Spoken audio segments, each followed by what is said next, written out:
वहीं यूपी का निकाय चुनाव यूपी की सियासत की दशा और दिशा बदलने वाला साबित हुआ। खासकर मुस्लिम वोटरों को लेकर इस चुनाव ने ये बता दिया है कि अब मुस्लिम वोटर किसी एक के भरोसे नहीं रहने वाले हैं, बल्कि जहां उन्हें अपना फायदा दिखेगा ये मुस्लिम वोटर वही की ओर खिसक जाएंगे।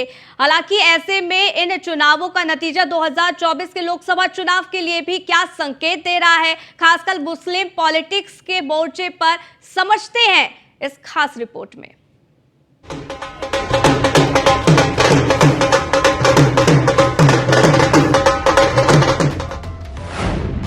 मुस्लिम पॉलिटिक्स में नया मोड़। मुसलमानों के लिए अछूत नहीं रही बीजेपी। मुस्लिम बहुल सीटों पर भी लहराया भगवा।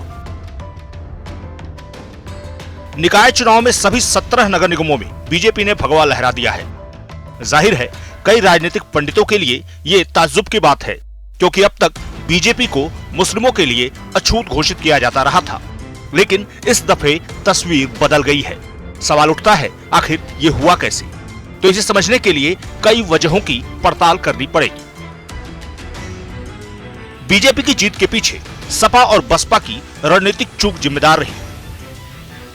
आम आदमी पार्टी और ओवैसी की पार्टी को सपा बसपा ने हल्के में लिया। इसका खामियाजा भी उन्हें भुगतना पड़ा। मुस्लिम बहुल सीटों पर, जिनमें मेरठ, शाहजहांपुर, सहारनपुर, अलीगढ़ जैसे निगम थे, वहां भी बीजेपी प्रत्याशियों की जबरदस्त जीत हुई। निगम के 17 में से 7 सीटों पर मुस्लिम उम्मीदवार दूसरे नंबर पर रहे। ये सीटें रहीं अलीगढ़, गाजियाबाद, फिरोजाबाद, मथुरा, मेरठ, शाहजहांपुर और सहारनपुर। निकाय चुनाव इस मामले में भी दिलचस्प रहा, क्योंकि सभी पार्टियों ने मुस्लिम कैंडिडेट पर दांव खेलने से परहेज नहीं किया। इनमें बीएसपी नंबर 1 पर रही, जिसने 17 मेयर प्रत्याशियों में से 11 प्रत्याशी मुस्लिम समाज से उतारे थे। वहीं समाजवादी पार्टी ने 4 मेयर प्रत्याशी मुस्लिम समाज से उतारे। मुस्लिम उम्मीदवारों पर दांव लगाने में बीजेपी भी पीछे नहीं रही। बीजेपी ने नगर निकाय में मेयर के लिए कोई मुस्लिम चेहरा भले न दिया, लेकिन नगरपालिका, नगर पंचायत अध्यक्ष और पार्षद पदों समेत वार्ड मेंबर को मिलाकर कुल 395 मुस्लिम चेहरों पर दांव लगाया, जिनमें 5 से ज्यादा नगर पंचायत अध्यक्ष मुस्लिम चेहरों को जीत मिली। तो पार्षद, नगरपालिका सदस्य और नगर पंचायत सदस्यों में बीजेपी के मुस्लिम उम्मीदवारों को 100 से ज्यादा सीटों पर जीत मिली। इतना ही नहीं, विधानसभा के उपचुनाव में एनडीए को पहला मुस्लिम विधायक भी मिल गया। यानी साफ है, मुस्लिम वोट बैंक के मामले में बीजेपी के पास खोने के लिए कुछ नहीं था। जो भी मिला वो पार्टी के लिए सरप्लस है। साफ है, बीजेपी ने इस बार मुस्लिम चेहरों पर जो दांव खेला था वो काफी हद तक कारगर साबित रहा है, और बीजेपी ये संदेश देने में कामयाब रही है कि मुस्लिम समाज के लिए वो अछूत नहीं रही। इसकी तमाम वजहें बताई जा रही हैं। सबसे बड़ी वजह कानून व्यवस्था और योगी राज में अब तक लगभग दंगा मुक्त माहौल रहा है, जिसकी वजह से भरोसा बढ़ा है। इसके अलावा मुस्लिम समाज में सुधार की योजनाएं भी एक बड़ा फैक्टर है। साथ ही स्थानीय मुद्दे और चेहरों की वजह से भी बीजेपी को फायदा हुआ है।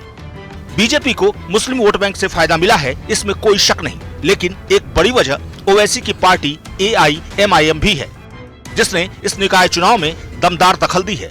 ऊपर से बीएसपी और सपा ने ओवैसी को हल्के में लेकर भी बड़ी गलती कर दी।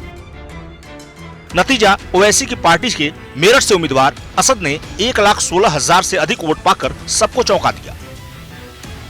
मेरठ में AIMIM दूसरे स्थान पर रही, जो अपने आप में पार्टी के लिए रिकॉर्ड है। इसके अलावा 19 से ज्यादा पार्षद पदों पर AIMIM के प्रत्याशियों को जीत मिली, जबकि 3 नगरपालिका अध्यक्ष की सीटें भी ओवैसी की झोली में जा गिरी। नगरपालिका में 33 सदस्य भी ओवैसी की पार्टी की जीत गए। तो नगर पंचायत की 2 सीटों और सदस्यों की 22 सीटों पर भी ओवैसी की पार्टी को जीत मिली। इसके उलट ओवैसी की पार्टी का प्रदर्शन 2017 में बेहद कमजोर था। 2017 में पार्टी के 12 पार्षद, नगरपालिका के 7 सदस्य, नगर पंचायत का 1 अध्यक्ष और नगर पंचायत के महज 6 सदस्यों को ही जीत मिल पाई थी। साफ है, निकाय चुनाव में जो तस्वीर दिखी है वो ये बता रही है कि अगर ओवैसी की पार्टी ने यूपी की सियासत में अपनी दखल ऐसे ही कायम रखी, तो आने वाले लोकसभा चुनाव में सपा बसपा या यूं कहें सबसे ज्यादा मुश्किल समाजवादी पार्टी को होने वाली है। ऊपर से बीजेपी की मुस्लिम समाज में बढ़ती स्वीकार्यता भी यूपी के सियासी गणित को उलट-पुलट करने के लिए काफी है। यानी लोकसभा चुनाव में बीजेपी अगर मुस्लिम मतदाताओं के बीच जगह बनाने में कामयाब हो जाती है तो ये पार्टी के लिए सरप्लस जैसा होगा, जिसका असर न केवल सीटों की संख्या पर दिखेगा बल्कि सपा बसपा के लिए सियासी तौर पर बुरे सपने जैसा साबित होगा। Bureau report, news 1 India.